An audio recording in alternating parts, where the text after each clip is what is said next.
ini adalah kali pertama saya ke Malang, and it was so interesting.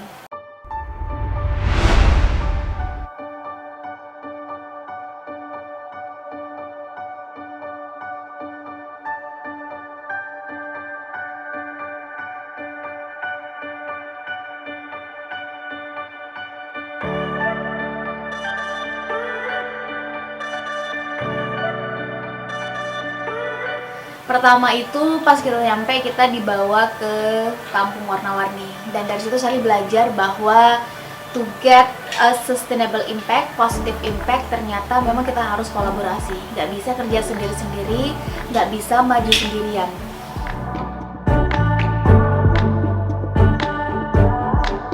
Kampung warna-warni itu dulu adalah kampung yang ilegal, kampung di pinggir sungai.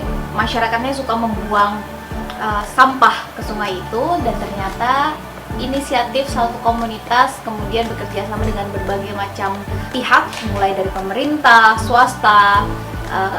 Swasta ini adalah perusahaan cat, kemudian kampung setempat, bahkan mahasiswa ikut terlibat di dalamnya. Akhirnya terciptalah kampung warna-warni.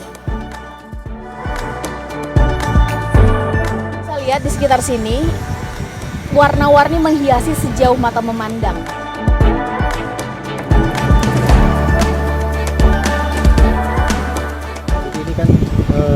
Daerah sepadan sungai, sehingga untuk termasuk daerah kumuh di Malang. Ya. Nah, untuk kemudian masyarakat sekitar mengimprovisasi, jadikan cat warna-warni. Ada bantuan dari perusahaan cat yang sekarang menjadi daerah tujuan wisata utama di Kota Malang, bahkan menjadi ikon Kota Malang sekarang. Ya, luar biasa. Dan menarik tadi saat kita masuk, itu memang perekonomian rakyat hidup.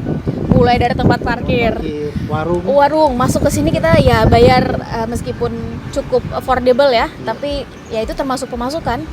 Warung-warung tadi di jalan menuju ke sini. Jadi bersih daerahnya. Jadi bersih. Jadi ini sepertinya bisa dijadikan contoh untuk dibikin di tempat-tempat lain. Terutama di daerah-daerah strand sungai, sungainya betul. bisa bersih. Mengimprove dari satu tempat yang tidak terlihat menjadi satu tempat yang destinasi wisata.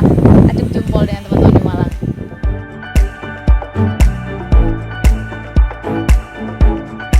Dari sini kita belajar bahwa ketika semua pihak ikut terlibat, ketika semua pihak ikut memberikan kontribusinya meskipun kecil, maka kita akan bertemu pada satu titik, yaitu perubahan.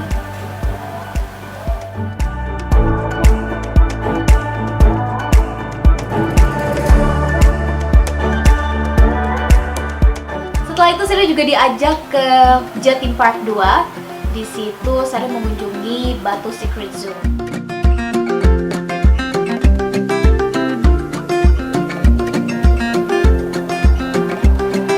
Itu adalah hal sederhana, but I was so happy karena melihat berbagai macam ragam hewan di Indonesia, bahkan banyak yang diimpor dari luar.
bahwa betapa keragaman itu membuat kita semua kaya. Kenapa kita harus saling bertengkar? Kenapa kita harus saling bermusuhan atas keberagaman itu? Bukankah justru keanekaragaman itu yang membuat kita saling mengisi, saling suang tambal?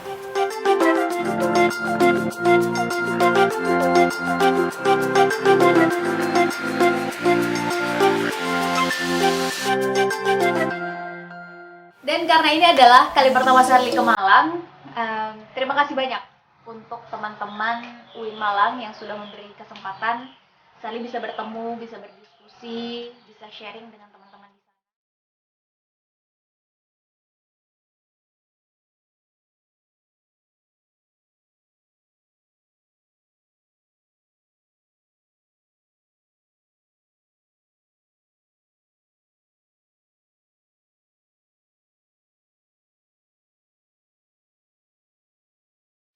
Seminar Nasional Aquatic Fest 2019.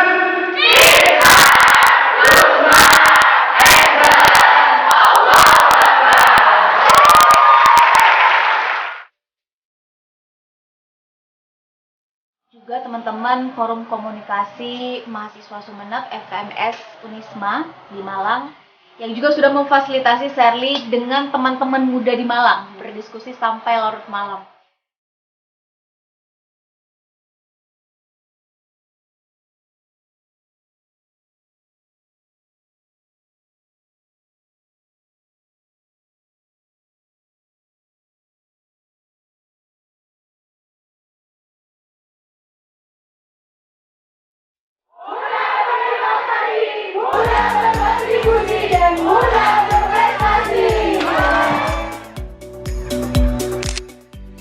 Sherly belajar juga di sana bahwa sekarang adalah waktunya kita untuk bergerak. Sekarang adalah waktunya kita untuk berkarya, bukan lagi menunggu. Karena kredo anak muda sekarang adalah create, bukan lagi waiting. Selesai mengisi acara bersama teman-teman FKMS Unisma, akhirnya Sherly bertemu dengan satu orang perempuan sangat inspiratif. Dia adalah pendiri, owner dari Coklat Klasik. Sherly banyak belajar dari Mbak Lala. Terima kasih Mbak Lala, seorang anak muda yang dengan gigihnya memperjuangkan apa yang menjadi visi hidupnya. Ini kembali membuktikan gak ada alasan bagi anak muda untuk realistis, apalagi pesimis. Satu-satunya alasan kita untuk terus bergerak, satu-satunya pintu paling pantas untuk anak muda optimis itu. Betul banget. Harus banget optimis, karena menurut aku orang pertama yang harus mempercayai diri kita ya diri kita sendiri. Kalau bahkan kita tidak mempercayai diri kita sendiri, nggak boleh. Bagaimana orang lain percaya pada kita? Betul banget, nggak boleh. Karena kan kita harus membuat orang lain tuh percaya sama diri kita. Kita harus membuat dunia ini percaya sama diri kita gitu. Jadi kita harus percaya diri dulu untuk bisa membawa diri kita keluar dan kita bisa menginfluence orang lain bahwa karena kita dunia bisa berubah.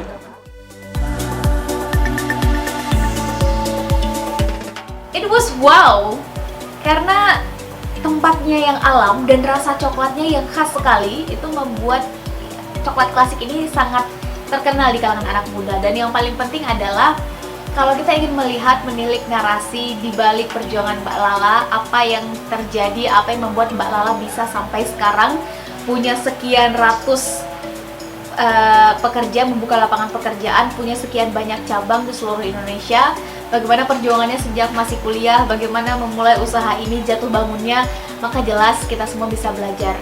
Dan Sherly sangat terinspirasi dari perjuangan Mbak Lala. Semoga bisa mengikuti apa yang sudah Mbak Lala lakukan.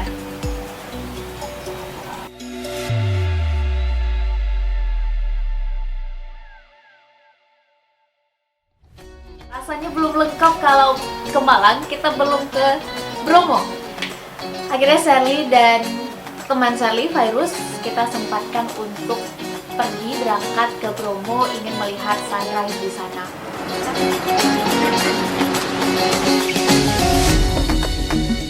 Semua capek, lelah, kurang tidur, semuanya hilang ketika melihat matahari terbit dari salah satu sisi Gunung Bromo itu.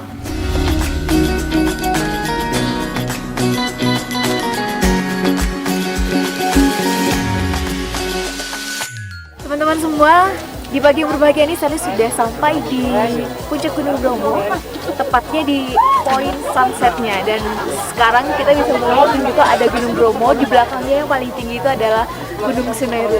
Ada banyak sekali sejarah dan cerita di Gunung Semeru itu. Dan wajar kiranya kalau Malang disebut sebagai kota wisata. 1001 titik wisata ada di sini, mulai dari pegunungan sampai pantai. Buat teman-teman yang senang mendaki gunung, maka ini menjadi salah satu tempat yang harus teman-teman kunjungi.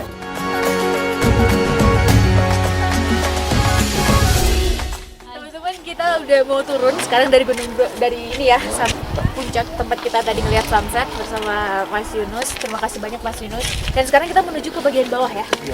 Di bawah itu bakal ada apa? Savana. Akan ada savana di bawah, teman-teman. Teman-teman tahu nggak savana apa? Kalau penasaran, ikutin kita terus sampai ke bawah supaya bisa tahu savana itu apa.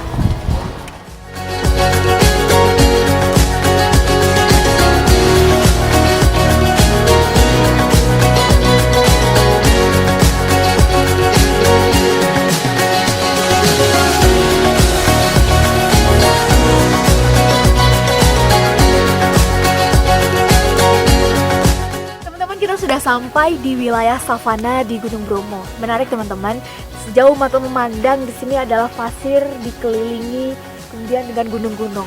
Dan menariknya adalah savana ini bukan tanpa tujuan. Kenapa savana ini ada? Karena ini menjadi salah satu yang melindungi warga masyarakat di sini, sehingga ketika gunung ini erupsi, Gunung Bromo ini kan termasuk yang aktif, ketika dia erupsi maka debunya itu duluan ke sini. Tidak pernah dalam sejarah debu dari erupsi Gunung Bromo itu keluar dari sini dan sampai ke masyarakat. Jadi setiap ada penciptaan pasti ada tujuannya.